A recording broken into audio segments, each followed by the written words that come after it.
Olá! Nesse vídeo eu vou dar continuidade ao que nós viemos estudando sobre a Revolução Russa. Como nós vimos nos últimos vídeos, a situação da Rússia no século XX não estava nada boa. O czar vinha sofrendo e muito com oposição e teve ideias geniais como colocar a Rússia na Primeira Guerra Mundial. A população estava completamente insatisfeita com tudo que a Rússia estava vivendo e colocava a culpa em quem? Obviamente, no czar, que era o imperador, que era quem governava a Rússia na época. E essa população, aos poucos, começou a... Não, aos poucos não, porque ela sempre. E essa população, que já vinha se manifestando há muito tempo contra o czar, como a gente viu lá no Domingo Sangrento, por exemplo, essa população começou a se organizar de uma forma mais contundente. E no ano de 1917, a Rússia passa por dois grandes momentos, por duas grandes revoluções, uma em fevereiro e outra em outubro. No dia 23 de fevereiro de 1917, acontece a primeira revolução, chamada Revolução de Fevereiro. Nome super criativo. Essa revolução é considerada uma revolução de caráter burguês. Teve como principal líder Alexander Kerensky e leva a burguesia ao poder. Nicolau II deixa de ser o czar da Rússia porque uma república é proclamada.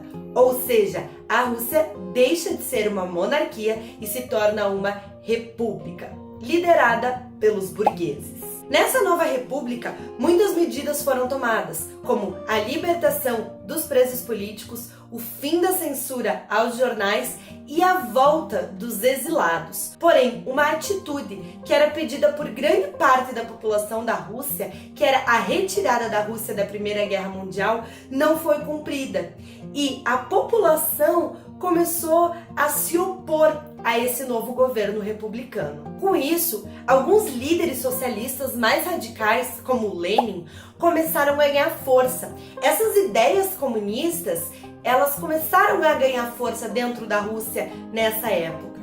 Uma das principais bandeiras do Lenin, que tinha voltado do exílio lá para a Rússia, era de que a Rússia deveria ser imediatamente retirada da Primeira Guerra. E isso começou a convencer a população, porque a Rússia, que já estava mergulhada numa grave crise econômica, via isso piorar com a permanência dela lá na guerra. O Lenin, no seu discurso, ele tinha três pautas principais: o fim desse governo provisório republicano, a saída da Rússia da Primeira Guerra e a reforma agrária. Essas ideias do Lenin, elas estão expressas num dos seus principais lemas: paz, terra e pão. E outra ideia defendida pelo Lenin, outro lema, é todo o poder aos sovietes. No dia 24 de outubro de 1917, acontece a segunda revolução nesse ano, chamada de Revolução de Outubro.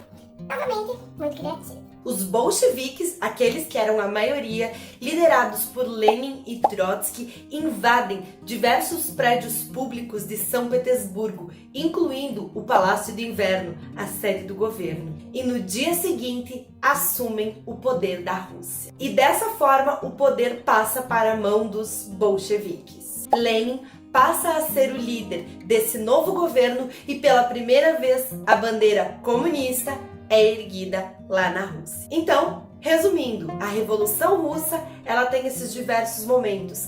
Ela começa ainda lá no finalzinho do século XIX, com essa insatisfação da população, vai se estendendo lá em 1905, com o Domingo Sangrento, e vai se concretizar de fato em outubro de 1917, quando os bolcheviques, liderados por Lenin, tomam o poder. O que aconteceu com a Rússia durante o governo de Lenin e depois com Stalin e a formação da União Soviética são assuntos para os próximos vídeos. Até lá!